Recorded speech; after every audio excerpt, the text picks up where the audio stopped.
지금 여러분께서는 정치평론가 이강윤이 진행하는 이강윤의 오늘을 듣고 계십니다. 이강윤의 오늘은 팟캐스트 포털 팟빵에서 다시 들으실 수 있습니다. 의견과 건의가 있으시면 게시판에 남겨주세요. 염영철 환경운동연합 사무총장 연결돼 있습니까? 네, 안녕하세요. 네, 안녕하십니까, 염 사무총장님. 예, 전화가 막 끊어져가지고 약간 긴장했습니다. 예, 반갑습니다. 네, 고맙습니다. 자, 전국적으로 가뭄 비상입니다. 이 말 나온 지 한 달 넘었습니다. 기상 전문가들 최소한 내년 봄까지 이렇게 가뭄이 심해질 수도 있다, 이런 아찔한 전망도 내놓고 있습니다. 환경운동연합, 자연재해다 뭐다, 가뭄 이런 쪽에 공부도 많이 하고 자료도 많이 모으고 계시죠? 어떻게 보고 있나요? 네, 그럼요. 저희 하는 일이 그건데요. 네. 그러니까 지금 기상 전문가들이 예측한 것처럼 내년까지 큰 비가 오지 않을 가능성이 높고 내년 정도가 아니라 그 이후까지도 비슷한 증상이 연장될 수도 있습니다. 네. 그동안 그 환경 진영에서 또 많은 과학자들이 경고하고 우려했던 기후변화의 결과라고 볼 수 있거든요. 네. 그렇기 때문에 더 극단적인 상황도 충분히 올 수 있습니다. 이게 그냥 어쩌다가 뭐 몇십 년 만에 가뭄하고서 큰 비 한번 내리면 해결될 그게 아니고 한반도 대가뭄, 대재앙의 시작이 될지도 모른다. 그러니까 단단히 마음 먹고 대비책, 해결책 이런 것들 제대로 늘 해오던 대로 하지 말고 제대로 해야 한다. 이렇게 긴장해야 되겠네요. 그럼요. 이걸 굉장히 심각한 징조로 이해하고 전체 국가의 어떤 시스템, 물관리 시스템에 대해서 정비하는 계기로 삼아야 될 것입니다. 그러면 그 뭐 심각하다 뭐 이렇게만 하지 말고 지금 가뭄 피해가 어느 정도 수치인지, 어느 정도 수준인지 수치나 통계 이렇게 하면 우리가 좀 더 피부에 와닿을 것 같아요. 예, 지금 충청 서부 지역인 그 보령시를 중심으로 해서 인근인 서산과 태안 같은 경우가 일상적인 생활 용수의 공급이 20% 정도 지금 줄여서 되고 있습니다. 네. 결과적으로는 하루에 몇 시간 정도씩 단수가 지금 이루어지고 있다는 것이고요. 네. 관련해서 가게들이 문을 열지 못하거나 그리고 또 생활에 불편을 겪는 그런 상황에 있습니다. 예. 일반적으로 이러한 형태의 특히 도시 지역에서의 단수라는 것은 근래 몇 년 동안 없었던 일이라고 볼 수 있습니다. 그렇죠. 물이 그렇게 확 줄어들면 식당 같은 거 하시는 분들 아주 발이 동동 타겠네요. 안 그래도 경기가 나쁘다 그러는데 물이 부족해서 오는 손님 그냥 내보내면은 그 쓰라린 속이 어떻게 되겠어요? 글쎄 말입니다. 그리고 아예 뭐 영업시간을 단축한다거나 이런 형태로 생활의 피해를 심각하게 당하는 분들이 많은 것 같습니다. 예. 그런데 대책을 내놔야 할 나라, 당정 1조 원 이상 투입해서 송수관로를 설치하겠다. 그래서 가뭄 대책 마련하겠다고 하는데 비판 많이 하시죠? 이거에 대해서 비판하는 이유 뭡니까? 정말 무책임하다라고 생각이 됩니다. 지금 당장 주민들에게 도움이 되는 것이 무언가라는 거죠. 1조 원씩을 들여가지고 토목공사만 벌인다라는 것인데 네. 결과적으로 지금 보령 지역의 물 문제의 원인, 가뭄의 원인에 대해서 정확하게 진단을 못하고 있는 것이라고 볼 수 있습니다. 예. 제 생각에는 해법 그냥 결론부터 얘기하면은 그렇습니다. 첫 번째로 지금 해당 지역의 환경부가 내놓은 것에 의하면은 전국적으로 유수율, 그러니까 물을 공급해가지고 실제로 도착을 해서 가격을 받는 것은 약 83% 정도라고 하고요. 미안합니다. 가격을 받다니 누구한테 물값을 받는다 이 소리입니까? 그렇죠. 수돗물을 공급하고서 그것에 대해서 그 수용가에 도착을 했다고 확인을 하고 돈을 받는 것. 예, 그것이 83% 정도입니다. 네. 그리고 이제 자기들이 주장하는 누수율은 약 10% 정도입니다. 예. 그 7% 정도는 이유를 뭔지 잘 모르겠다, 뭐 이런 것으로 해석할 수 있는데요. 네. 결과적으로는 한 17% 정도가 중간에 증발한다, 이렇게 보는 것이 맞는데, 실제로는 하도 이제 정부가 누수율이 높은 것을 잡지 못한다라고 했기 때문에 자료들을 살짝 왜곡하거나 가공합니다. 그래서 실제로는 지금 현재 보령 지역 같은 경우가 누수율이 15% 이상이거든요. 네. 그리고 실제로 아마 정확한 데이터를 근거를 하면은 거의 60-70% 정도 수준밖에 되지 않습니다. 그러면 30-40%가 어디로 물이 줄줄 샌단 말입니까? 어떻게 됩니까? 줄줄 샌다고 봐야 됩니다. 근데 더 재미난 것은 보령시는 시고 예. 그 인근에 있는 태안이나 서산 같은 경우는 군단이고 막 이러지 않습니까? 예. 그런데 이 지역은 유수율이 더 높은 걸로 지금 통계에 나와 있습니다. 이건 있을 수 없는 일이거든요. 예. 그러니까 결과적으로는 이 지역이 더 심하게 자료를 왜곡했다라고 볼 수 있습니다. 예. 다른 하겠는데 첫 번째로는 노후 관거를 개보수하는 것이 첫 번째입니다. 서울시 네. 같은 경우는 지금 현재 유수율이 약 95% 수준까지 올라가 있습니다. 그러니까 결국은 중간에서 누수되는 양이 적기 때문에 사실상 공급하는 물의 양이 대부분 사용된다라는 뜻이 되는 거고, 지금 보령 지역의 지금 물 공급에 줄어든 양이 약 20% 정도이기 때문에 사실상 누수만 제대로 대책을 세워도 물 공급의 지금 정도 수준까지는 문제가 없다라는 얘기가 될 수 있는 거죠. 예, 그거 이제 상수도의 문제고. 두 번째로는요.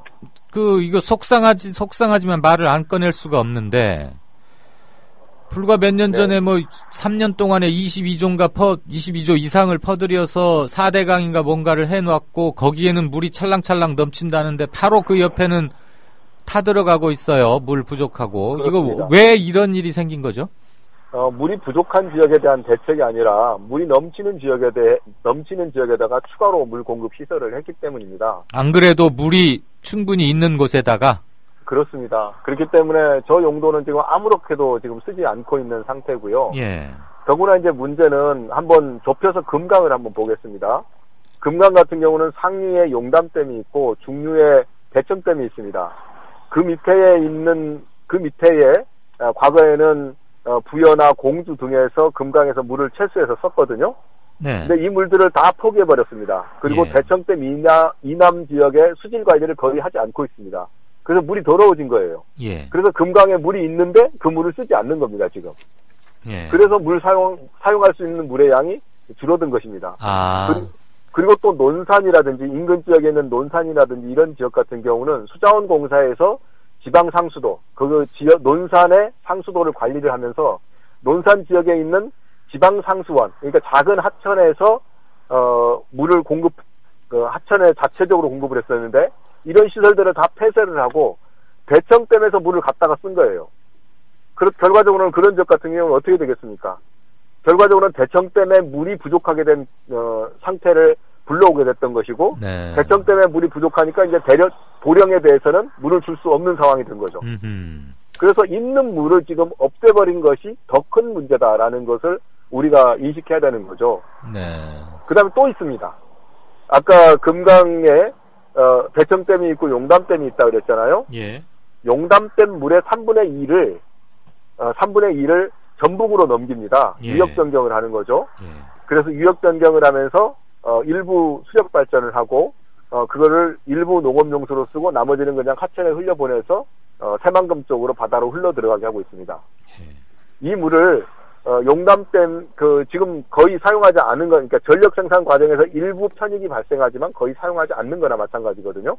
네. 이 물을 정상적으로 금강에 흘려보내고 그리고 보령에까지 이르게 하면은 보령의 물 문제를 해결하는데 큰 도움을 받을 수 있죠. 그 대신에 그게 호남지방으로 전북지방으로 갔는데 그럼 전북에서는 또 물 부족이 초래되겠네요. 그렇게 하면? 그렇지 않습니다. 지금 현재는 전북에서 물이 남는데 이걸 수리권이라고 합니다. 전북에서는 용담댐을 건설할 때 용담댐에서 확보한 물의 3분의 2를 전북으로 넘긴다라는 것에 대해서 그 권리를 갖고 있기 때문에 네. 그 권리를 포기하지 않는 겁니다. 아하. 그래서 전북 같은 경우는 그러니까 국가 차원에서 좀 더 종합적이고 융통성 있게 물 관리를 하게 된다면은 이런 때는 그 수리권에 대해서 양해를 구하고 그렇죠. 보령으로 물을 보내줘야 되는데 그 물을 안 보내주고 있는 겁니다, 지금. 급할 때는 서로 논아 써야죠. 지금 타들어가는데 그렇죠. 거기 먼저 줘야지 권리 그 중에 일부는 내 거니까 그러면 안 되죠.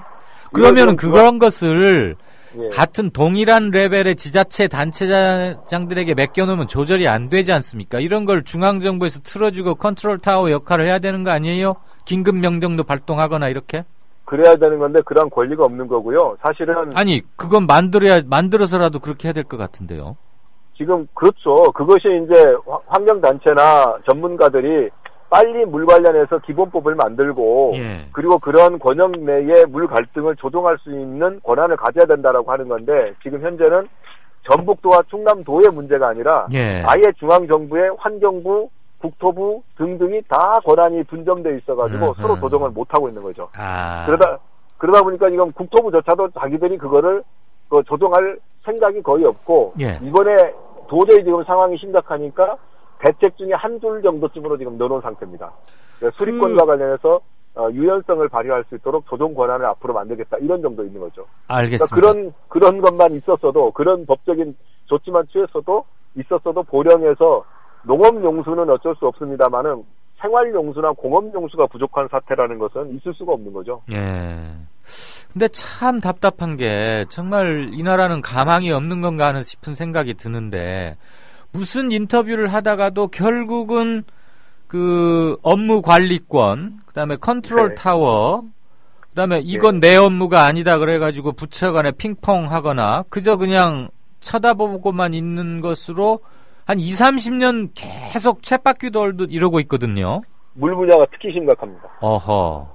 그 왜 물 분야, 물 쪽에서는 특히나 국토부하고 환경부 등등이 왜 이렇게 서로 다른 때는 막 뭐 좋은 거는 서로 뺏어가려고 땅 따먹기 하고 그러더니 왜 이런 것은 이렇게 서로 떠넘기고 그래서 컨트롤 타워가 상실돼 버린 겁니까? 물 쪽이 특히? 부처 이기주의죠. 부처 이기주의. 자신들의 예산과 인력만 늘리려고 네.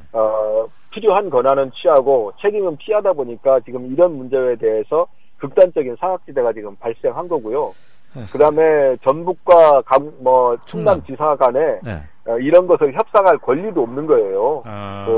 그렇기 때문에 이제 저희들 같은 경우는 중앙부처가 자기들끼리 쭈물럭쭈물럭 그 권한을 갖고 있을 것이 아니라 빨리 유역으로 넘겨야 된다. 그래서 네. 지자체들이 협상권을 가지고 예. 필요한 부분에 예산을 확보하고 예산을 집행할 수 있도록 해야 된다라는 건데 지금 중앙부, 정부, 국토부 같은 데서 돈을 갖고서 이번에도 발표한 것이 기껏 자기들이 시행하는 수로 건설을 하겠다, 댐 건설을 하겠다 이런 식으로 나오는 거죠. 근데 이게 정상적이라면 아까 말씀드린 것처럼 수리권을 조정하거나 그리고 기존의 그 폐쇄한 상수원을 다시 개발하고 활용하거나 이런 형태로 나와야 되는 거죠. 근데 뜬금없이 지천 다목적댐을 건설하겠다 네. 이렇게 나오는 것은 순전히 국토부, 환경부 이런 중앙부처들의 잘못된 행태, 이기주의 때문이다라고 단언할 수가 있죠. 당장 배가 고파서 기아에 허덕이는데 무슨 뭐 맛있는 케이크를 만들어 보겠다 요런 소리 하고 있는 거네요. 예, 악덕 관료들이라고 볼 수 있겠죠. 그리고 지천 연결하는 거 돈을 좀 들여서라도 4대강에는 철렁철렁한 물을 지천으로 돌려서 그리 물을 좀 공급하겠다.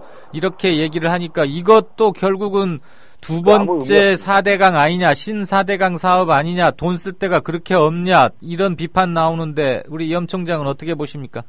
그겁니다. 4대강에 대해서 비판을 많이 받으니까 4대강에서 물을 끌어가면서 뭔가 목적이 있는 것처럼 만들려는 것이 하나 있고요. 예. 두 번째로 또 다른 토목을 벌이기 위한 것이다라고 볼 수 있죠. 그런데 만약에 지금 백제보에 3등급, 4등급 나옵니다. 그 다음에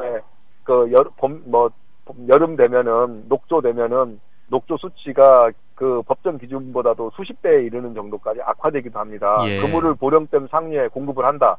과연 그 보령댐 물을 공급받는 누가 그걸 먹겠다고 하겠습니까? 네. 그러니까 지금 연결할 수도 있죠. 연결하려면은 백제보에 수지를 깨끗하게 해야 되는 것이 우선 대책으로 나와야죠. 예. 이걸 수지를 깨끗하게 하고 그 물을 공급하겠다라고 해야 되는 거죠. 그리고 또 다른 거 한 가지는요. 백제보 때문에 마치 물이 확보된 것처럼 주장하잖아요. 네.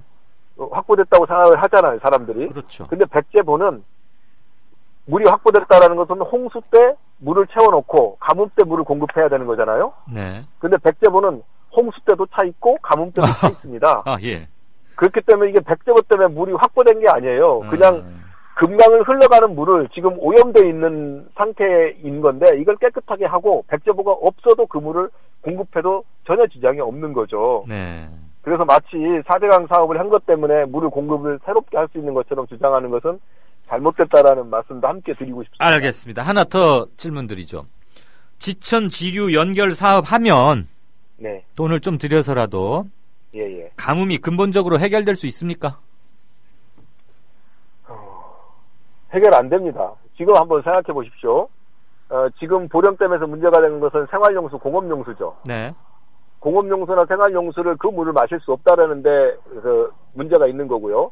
다른 한편으로 지금 제가 지금까지 이때까지 설명한 것은 생활용수, 공업용수에 대한 건데 예. 농업용수 얘기는 아직 하지 않았습니다. 예.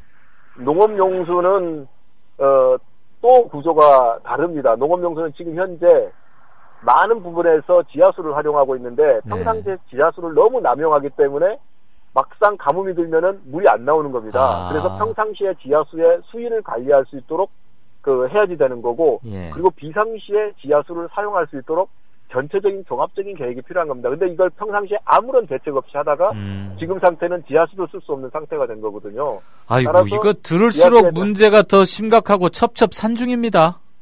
사실은 원칙만 세우고 제대로 체계적으로 관리하면 전혀 어려울 문제가 아니고 물 흐르듯이 순리적으로 해결할 수가 있는데 온갖 토목공사와 이권, 부채 이기주의가 범벅이 되다 보니까 계속 지금 엉뚱한 쪽에서 해법을 찾고 있는 겁니다. 알겠습니다. 이거는 한 번의 인터뷰로 될 일이 아니고 다시 한번 해야 되겠습니다. 들을수록 뭐가 풀리거나 시원해지거나 알아지는 게 아니고 답답함과 궁금함이 더 커지니까 오늘은 인터뷰 일부로 하십시다. 염홍철 총장님 괜찮습니까? 예, 저야 좋죠. 예. 청취자 여러분들께도 약속을 드리겠습니다. 궁금함이 남는 인터뷰여서야 되겠습니까? 다시 한번 조만간 빠른 시간에 연결하겠습니다. 바쁜데 전화 인터뷰 고맙습니다. 네, 고맙습니다. 네, 청취자 여러분 어떻게 들으셨습니까? 한 주의 첫 월요일 10월 19일이었습니다. 오늘 준비한 순서는 여기까지입니다. 들어주셔서 대단히 감사합니다. 내일 뵙겠습니다.